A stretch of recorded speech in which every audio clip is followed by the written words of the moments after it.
we are going to be playing this next clip, paddleboarding gay boy teacher. Got it. That's exactly what I titled it. Yeah, it's twofold. It really hits hard in my heart professionally and Kindergarten personally. teacher. Professionally, it truly makes me feel like I am not trusted as a professional. I know my kindergarten standards through and through, and nowhere in our curriculum does it have anything about teaching sexual orientation or sexual identity. So for them to say that's happening, it's kind of crazy. But we should be able to have discussions, and that's what we're encouraged to do in kindergarten. And then personally, because my kids do have questions. They want to know who my partner is in pictures outside of my classroom, and I should be able to speak to that. So do you worry that you won't even be able to talk about your own personal home life? I mean, I have a child in kindergarten right now. I know exactly that my child has 2 teachers, one of which has a daughter at home and is single. The other is married and has 4 children. I know everything about their lives because my kid tells me. Absolutely. You are 100% correct. That's what we do as educators. We build relationships with our kids. And in order to build relationships, you talk about your home life. You talk about what you do on the weekends. That's building community. It scares me to death that I am not going to be able to have these conversations with my children because they're going to ask me what I did on the weekend. I don't want to have to hide that my partner and I went paddleboarding this weekend because then they ask, well, what does partner mean, Mr. Bernard? Just say my buddy. Yeah. Problem number 1, you notice how the teacher keeps saying my children for the kids? Yeah. My children. Obviously, it's not. This actually puts the power back into the hands of the parents because maybe the parents don't want their children to hear about what you and your boyfriend did. You went paddleboarding, a little boat trip, a little gay boat trip. It was hot. Your boyfriend was holding you close. Little Speedo, little drip of sweat down his back. Drip of sweat. His skin was glistening in the sun. You kind of smell his BO, but you like his stink. We don't need to hear this gay stuff at all. Like his stink. Yeah, and it's like, remember in the 90s, I'm a 90s kid. I was born in 1989. So it's like all the teachers I had, I didn't know anything about them. And then you'd learn like little things here and there because they would slip up. Like one time we were there after school and we saw one of the teachers smoking a cigarette. Yeah. And it was like, oh, Miss C smokes cigarettes. Like, oh, we didn't know that. And like that was cool. But like you didn't know anything about the teachers' personal lives because they were teachers. Mm-hmm. And their job was to teach. And it was almost like the better teachers kept it more private. Absolutely. But now this guy wants to teach kindergartners about him and his boyfriend going on paddleboarding trips. What do you think they did in those trips? Don't make me list it. Yeah. Don't make me say. It's horrible. Glucking. I keep thinking. Fucking. Oh, man. No, and so, again, this is like kindergarten. And then Ron Perlman's mad at kindergarten through 3rd grade. This guy's a kindergarten teacher. The same class level that brought to you Red or Blue or Nap Time. Yeah. You know? And it's like you want to talk about gay stuff or sexual stuff. Just don't bring it up, man. They're 6. They're not going to remember you. They're 5. Yeah. They're 5, exactly. Like it's more about like babysitting and like wrangling, than it is like, oh, like me and my partner. It's like kindergarten. You send home art with the kid, and it's like macaroni art that the teacher mostly did. Yeah, you know, it's not like the kid was an artist and signed their name and did this. Yeah, there's no reason to know this stuff, and if you're going to teach the kids stuff, I'd rather teach them normal. Because LGBT isn't normal, it's abnormal. Mm-hmm. So let's just talk in generalizations. There's boys and girls. There's moms and dads. Let's start there. Yeah. We don't need to get into we don't need to ball them with the details. They got to get there first. The mom and dads, like the stuff that actually matters. That's an interesting point because if you get there first, then you can kind of build off that foundation. But if you get there first and the foundation is, oh, there's moms and dads and dads and moms and girls who are boys and boys who are girls. When you get there, like the foundation doesn't make sense. And how much can you really build on that? But if you start with the foundation of a mom and a dad come together and they have a baby, that's like pretty easy, simple stuff. Well, that's the whole point. They say we get to them as early as possible. We just throw everything at the wall, and then it's like a big experiment on whether or not this is going to work out well for kids. And we have a part later that we're going to get to that shows the experiment isn't going very great.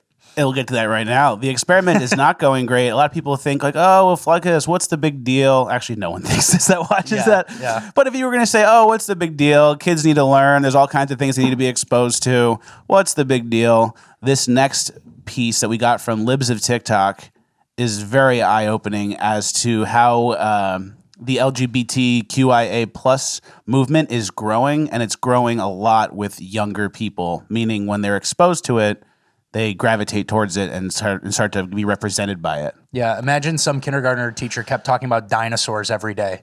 You think the kid would like dinosaurs? Yes. Exactly. So this is actually kind of a follow-up from our last week Cringe of the Week, where we showed you the Austin Independent School District doing the Pride Parade, and we were kind of laughing and pointing out the like, oh, there's the fat lady teacher. She's the one driving these kids to do this. And so these are internal messages from a 4th grade elementary teacher in Austin ISD. She was upset that an entire week dedicated to LGBT still wasn't good enough. So I'm just going to read these messages directly. So I think what happened was the vice principal kind of organized this, got some heat, and then backtracked on it. And so this teacher comes out and texts her or emails her, I'm not sure which. It says, I feel that it is inappropriate to call our parade this morning a wellness walk, which is what the vice principal did to like back off the LGBT. Because clearly you saw the video. It was LGBT flags, little masks, and all that. They were doing it for a reason. While I understand that wellness walk is something that was previously in motion to promote health and fitness and is something we want to continue, it really takes away from the experience of celebrating Pride to couple the two. The first Pride was a riot. It is not enough to just welcome, love, and celebrate queer folks with an X.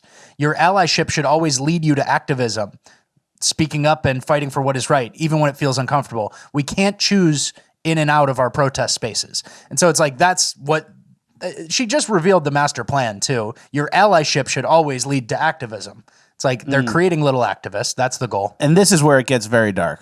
She continues, out of the 32 students that I teach, 20 of them are LGBTQIA plus and have come out to me. Well, there you have it. I feel that we need to do better for them, to affirm our students. I think it would only be appropriate and right to publicly announce what we had this morning was a pride parade. Our students are aware and paying attention. So over 50% of that 4th grade teacher's students, 20 out of 32, according to these texts, are in the LGBT community. Which is an insane It's metric. like 5/8. That doesn't even make sense at all. And so this is 4th grade. So this is what's waiting for the kids in Florida after the 3rd grade churn out. Yeah. And so one of the things is, she goes, out of 32 students that I teach, 20 of them are LGBTQIA plus, whatever. I feel that we need to do better. It's like, if you have 20 out of 32 that are coming to you and identifying as LGBTQ, your first thought shouldn't be we need to do better. It's, okay, what is happening? We're in trouble. My first thought would be, oh, we need to investigate this teacher, put her on leave, and then probably get law enforcement involved. What is she encouraging? What has she said to these kids? We do interviews, extensive forensic interviews with all these kids and figure out exactly what's going on. Because this is like textbook grooming, right? Like these kids don't, what, you're LGBTQ 4th grader? You're queer? You're 20 out of 32. So it's clearly being presented as like the cool thing, the fun thing, the counterculture, like get back at your parents thing. And it's actually working. And this idea of like sexualized children, we saw it with the Disney people too, in that little internal meeting they had. Mm-hmm. The one Disney executive, that lady was like, oh, I have a trans child and I also have a pansexual child. And like pansexual means like you're sexually attracted to men and women. And it's like, pansexual child is an oxymoron. It doesn't exist. It's like vegan cat. Your child is like sexual? Did you hear what you're saying? And then imagine this frumpy teacher who's like all about allyship and activism and stuff. And some kid comes out as gay or whatever, fake gay for attention. You think she's not going to give him the most attention and praise on earth after that? It's like these little perverse incentive structures where the teacher is basically encouraging you to do it and we'll give you, oh, we'll celebrate you. We'll have a cupcake day. You know, I'm making that up, but you think she gives less attention to the marginalized ones who need an ally? Yeah. Not a good time to be a straight little white kid. Oh, yeah. Oh, I like hunting with my dad and I like going to baseball games. It's like, shut up, Peter. Get in the back. We're doing gay shit. So we're doing drag. Yeah. Put on a dress. Yeah, we're doing drag syndrome.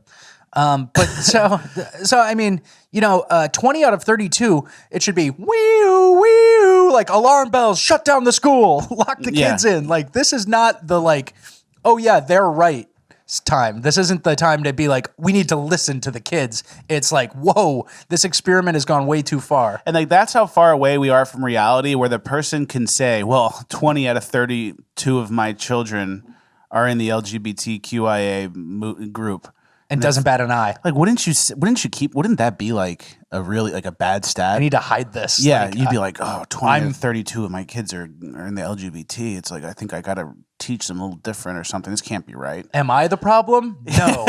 No, 20 of 32 kids are gay. It's Like, that meme. So it's like, but the thing is, like, now that there's this totem pole and this culturally enforced totem pole, culturally enforced by the cabal and the globalists and the George Soros types, we're in this situation where LGBT is like a top priority, and if you're a straight white person, you're at the bottom of the totem pole. But these people at the top are now acting in ways that aren't even reasonable for the quote normal people in society. Yeah. Like they're not acting like, oh yeah, well, we're all equal and now we're finally getting our equal rights.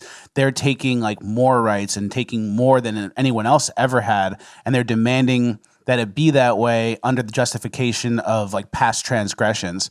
So now we're seeing in the next clip a person who was showing their pronouns on their badge. It was like, I think it was a nurse, and the nurse said that the patient she was talking to, maybe just read it. The patient she was talking to questioned her pronouns, and then the nurse took it upon herself to miss putting the needle into her vein twice. Yeah. So extra pokes. So she was replying to someone about transphobia and said, my badge has had she, her pronouns for a year. I'm cis, which is like normal. I'm a white, or not white, but I'm a straight normal sex. And I wear it to help my patients and colleagues who fall under the trans umbrella feel a little bit more comfy. In the last few weeks, several cis patients have berated me for it. People being like, you're a girl, you don't need that. You don't need she, her. You're clearly a girl with long hair and boobs and whatever. And then so this nurse chimes in, I had a patient I was doing a blood draw on see my pronoun pin and loudly laugh to the staff. She, her? Well, of course it is. What other pronouns even are there? It? And it's like classic. That's a classic joke. What? LOL. Of course. Of course. I missed his vein, so he had to get stuck twice. And it was a Wake Forest medical student, fourth-year medical student, and she has since deleted her account. Yeah. So, yeah. And they're investigating. As they should. You can't just do medical mispractice because someone was rude to me for my leftism. Yeah, and we'll get to this in the Will Smith section about how like violence is now being justified for certain groups. Yeah. And there used to be like societal rules and virtues like, all right, like violence is never an appropriate reaction to words. And this is something that... But that's gone. That's getting played out. They're laundering that and they're laundering that. So now it's like there is a time for violence, and it's like the people who are sacrificing integrity-based things, they're happy to do it because they never operated in that world anyway. They just took advantage of people who were maintaining societal standards with integrity things, and they took advantage of that. Now that they're kind of getting power for the first time, that's like what's getting thrown out. The traditional things, anything that's based in integrity, and it's like now they have a new thing to make their own rules around. Based on emotion. Based on emotion and who they feel like is oppressed. Yeah, exactly. It's all a totem pole. It's a totem pole reference. Once Will Smith slapped everybody, they're like, okay, was everybody black? Okay. He assaulted the wife. You know, it's like they're referencing their oppression points while determining if it's right or not.